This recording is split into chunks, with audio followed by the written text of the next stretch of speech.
L'analyse des matchs du Big Show à WrestleMania. On arrive au bout de cette playlist, de ce sous-thème de Point Catch. On a fait déjà énormément de catcheurs et donc aujourd'hui c'est l'heure d'analyser les matchs du Big Show. Et juste avant de démarrer, merci beaucoup pour vos premiers retours par rapport à mon podcast. Le premier épisode est sorti cette semaine, l'encyclopédie du catch. Je reviens année après année sur toute l'histoire de la WWE, tout ce qui s'est passé avec Vince McMahon, comment il a bâti un tel empire et voilà, merci beaucoup pour les premiers retours. Ça fait très plaisir. Je pense qu'il y aura un épisode tous les 15 jours, peut-être en septembre un peu plus d'épisodes, histoire de vous donner envie de vous mettre un petit peu dans le moule, et ensuite on partira sur un podcast tous les 15 jours, d'abord sur YouTube et ensuite sur les plateformes de streaming. Alors je sais pas encore à l'heure actuelle comment ça va se passer, mais j'espère pouvoir proposer ce podcast tout simplement sur YouTube, mais également sur les plateformes de streaming, comme ça vous n'aurez pas de pub, ce sera beaucoup plus simple pour écouter ces podcasts. Alors le Big Show, c'est 17 matchs à WrestleMania, une carrière immense, plus de 20 ans passés à WrestleMania. Il a pas catché à tous les WrestleMania et on va donc faire match par match.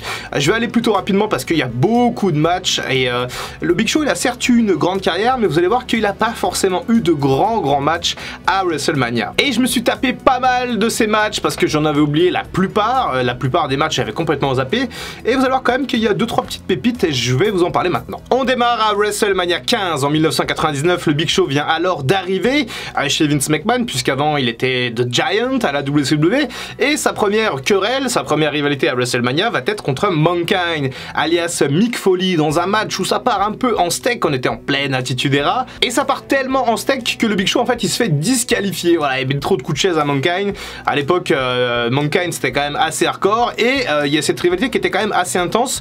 Le match est pas trop mauvais, mais WrestleMania 15 n'est pas l'un des meilleurs WrestleMania dans son ensemble, même si ce match reste assez divertissant. À la fin, il y a une petite altercation avec Vince McMahon, et le Big Show prend même une petite claque de Vince McMahon avant de le défoncer et de repartir un peu comme un roi. Bref, le Big Show c'était quand même assez sérieux au début. En 2000, le Big Show est dans le main event de WrestleMania 2000, du coup c'est le seul WrestleMania où il n'y a pas le 16, le chiffre. Il a été jusqu'en finale du Royal Rumble cette année-là, où il a perdu face au Rock. D'ailleurs, il a un peu triché, le Rock, le Big Show aurait dû gagner, bref ça c'est une autre histoire. Et ça devient un Fatal 4-Way, donc avec Mick Foley, le Rock et Triple H, bien entendu le champion, et chaque McMahon est dans un coin. Donc il y a Linda McMahon, la femme de Vince, Shane et Stephanie, et c'est Shane McMahon qui était avec le Big Show à l'époque. C'était un Fatal 4-Way à élimination, et en vérité je vais vous le dire, j'ai souvent dit que ce match était pas terrible pour un main event de WrestleMania, et après l'avoir revu, je trouve que finalement il a des qualités et qu'on n'en parle pas assez. Bon, au niveau du match, pour notre cher Big Show, malheureusement pour lui, se fait éliminer en premier, donc voilà, pas une grande perf pour le Big Show. Un match encore une fois très hardcore, très intense. Le Big Show donne de sa personne à l'époque, franchement il est athlétique, il est grand, il est costaud, il peut très bien catcher et il le fait plutôt pas mal, même si encore une fois pour l'instant il ne gagne pas à WrestleMania. Et il ne va pas gagner non plus à WrestleMania 17 dans un triple menace entre Raven, Kane et le Big Show pour le titre hardcore. Et mes amis, ce match je l'ai revu, je l'avais totalement zappé, c'est tout simplement n'importe quoi, c'est un chaos absolu et génial. Franchement ils passent à travers des portes, des murs, ils vont dans le décor, enfin bref ils vont dans les coulisses se battre, c'est vraiment un carton. Et si jamais vous aimez le catch hardcore, je vous conseille vraiment ce match entre les trois.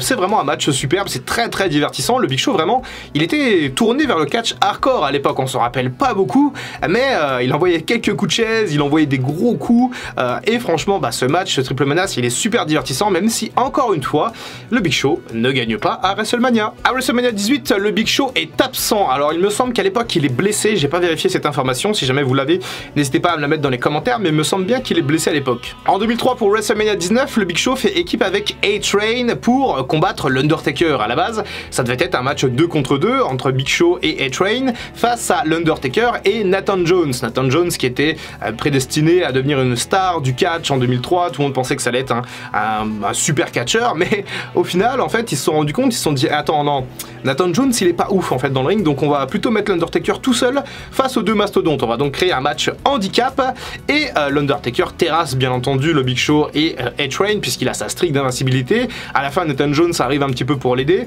mais ça nous fait encore une défaite pour le Big Show à WrestleMania. On est déjà sur une streak de 4 défaites. Et en 2004, devinez quoi, il va perdre encore. Et oui, dans l'opener de WrestleMania 20, il est alors champion US à l'époque, et c'est un tout jeune John Cena qui vient le confronter pour le titre US, et c'est un excellent match. Cet opener je trouve très bon. John Cena parvient à faire un FU à l'époque au Big Show, c'est aujourd'hui l'Attitude Adjustment, et il va gagner contre le Big Show. Il va lui mettre aussi un petit coup de poing américain, il me semble, histoire de bien tricher. Cena était un heel. Et Cena, à WrestleMania 20, du coup, obtient son premier titre solo à la WWE avec ce titre de champion US. Et on a déjà 5 défaites pour le Big Show. En 2005, l'idée saugrenue de Vince McMahon de mettre un sumotori dans un ring de catch à WrestleMania. Et du coup, pour confronter ce sumotori, Vince McMahon a regardé un petit peu son roster et s'est dit tiens, c'est qui le plus gros ici? Ah, tiens, Big Show, allez hop, dans le ring contre le sumo. Alors oui, vous l'aurez compris, je déteste ce match, je le trouve parfois assez inutile. Encore une fois, c'est un peu la honte pour le Big Show, un combat de sumo, juste parce qu'il est un peu tanké. Voilà, c'est très moyen. Bref, le ring de WrestleMania 21 est transformé en ring de sumo, enfin il y a un rond au milieu et les mecs doivent se pousser. Bien entendu, Akebono, qui est une légende du sumo, par contre, c'est un Yokozuna, donc c'est le titre suprême donné au sumotori et qui va battre du coup le Big Show, bien entendu. Un peu de divertissement, mais en 2005, on commence vraiment à prendre le Big Show, pas pour un mec vraiment sérieux, quoi, pour un gars qui va commencer à faire rire un peu les foules lors de WrestleMania. Et après 6 défaites consécutives à WrestleMania, le Big Show va enfin gagner à WrestleMania 22, bien entendu, à Chicago. En 2006, cette fois-ci, il fait équipe avec Kane. Donc voilà, c'est une grosse équipe de costauds, et il va affronter donc Carlito et Chris Master pour les titres de champion du monde par équipe, à un match assez intéressant dans ce WrestleMania 22, et une victoire du Big Show et de Kane, voilà, le Big Show qui parvient enfin à gagner à WrestleMania après 7 apparitions. C'était pas trop tôt. À WrestleMania 23, le Big Show est absent. Il me semble qu'à l'époque, il doit régler certains soucis de santé et également il en profite pour faire un gros régime, une grosse remise en forme pour l'année d'après, notamment l'année 2008. Et en 2008, justement, le Big Show va être dans un des main events, dans une des attractions principales de WrestleMania 24, puisqu'il va affronter le boxeur invaincu Floyd Mayweather, un boxeur très connu, un poids très léger, hein, donc la confrontation est assez énorme, assez fantaisiste entre le Big Show qui est l'athlète le plus fort du monde contre Floyd Mayweather qui est le boxeur invaincu, aussi l'un des athlètes les plus forts du monde, mais ils ne font pas du tout le même poids, hein. Franchement, Mayweather il doit faire 60-70 kg max quand le Big Show en fait près de 150 je crois à l'époque, donc c'est quand même une sacrée affiche. Alors le Big Show en plus, ce qui est drôle, c'est qu'il revient en tant que heel, donc on voit tout de suite qu'il a perdu beaucoup de poids, qu'il est dans une bonne shape, et il revient en heel et il s'en prend à Rey Mysterio. En fait, c'est comme ça que la rivalité se construit, et il s'en prend à Rey Mysterio, sauf que Rey Mysterio c'est le pote de Mayweather dans le kayfabe, et donc Mayweather se pointe, il met une grosse droite au Big Show,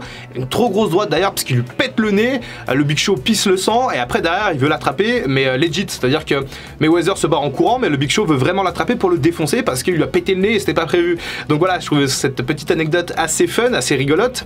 Et quant au match de WrestleMania 24, et bah du coup on a le Big Show qui va tourner face un petit peu par la force des choses, puisqu'en fait Mayweather il est tellement insupportable, arrogant, avec tout son fric et tout, qu'en fait ils en font un heel alors qu'à la base c'était un face. Donc on est avec cette configuration Big Show face contre Floyd Mayweather en heel. Le match est un petit peu décevant à WrestleMania 24, je vous cache pas que c'est un peu...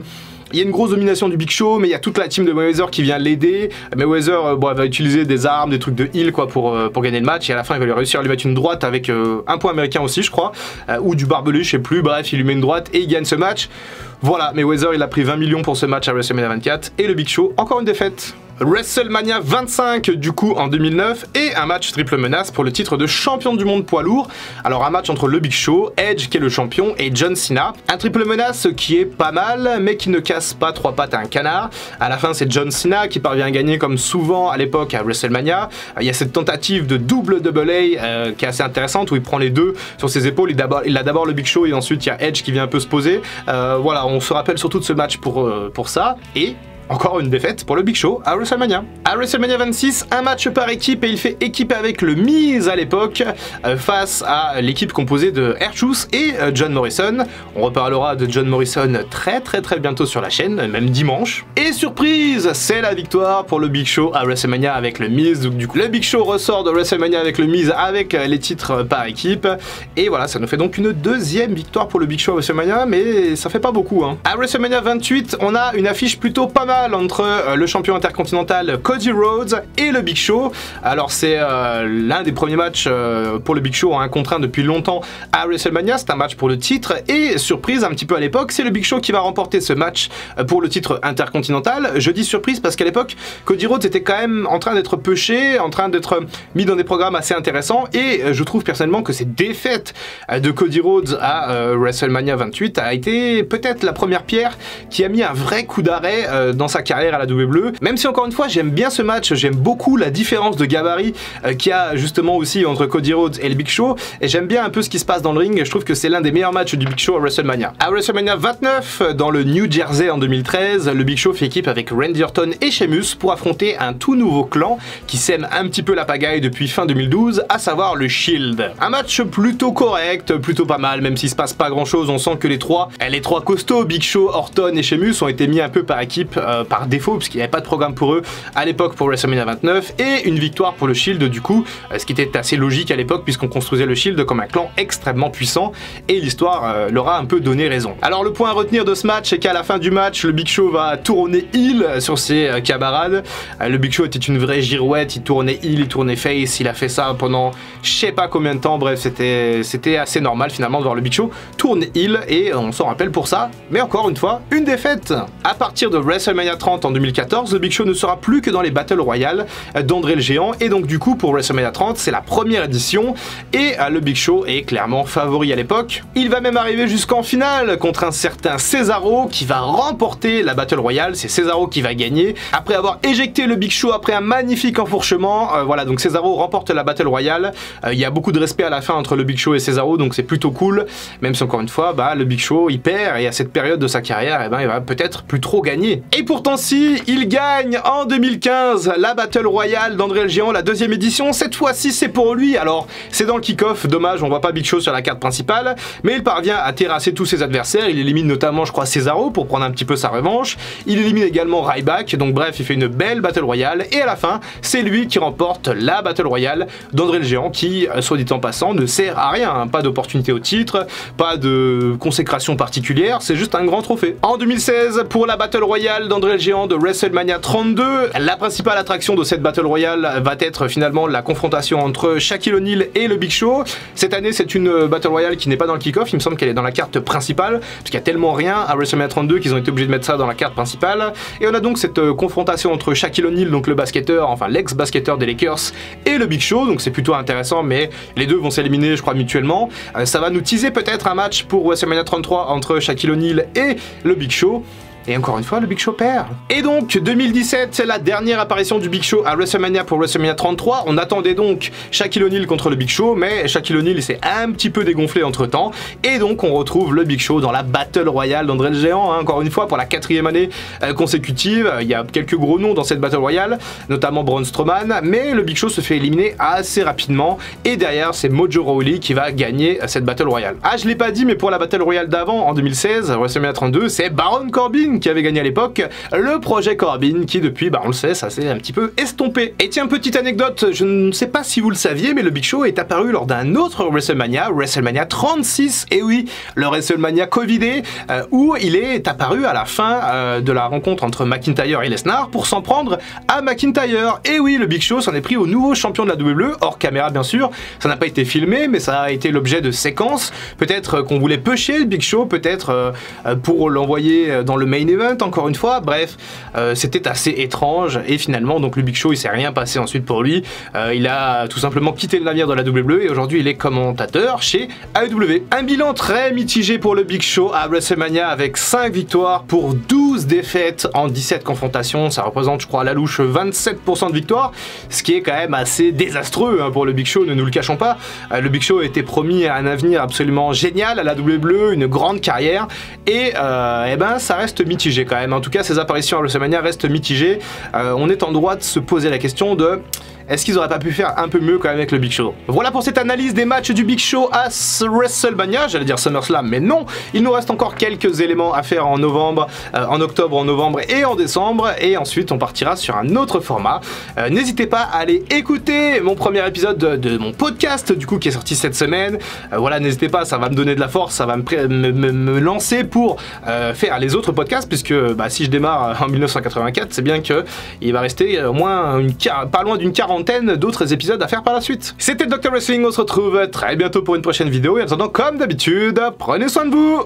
I can feel the blood creeping up from the heathens. Got will, got fight, got pride, got reason. If they wanna go eat, then you know I'm gon' feed them. If you're coming for me, hope you're ready for a demon.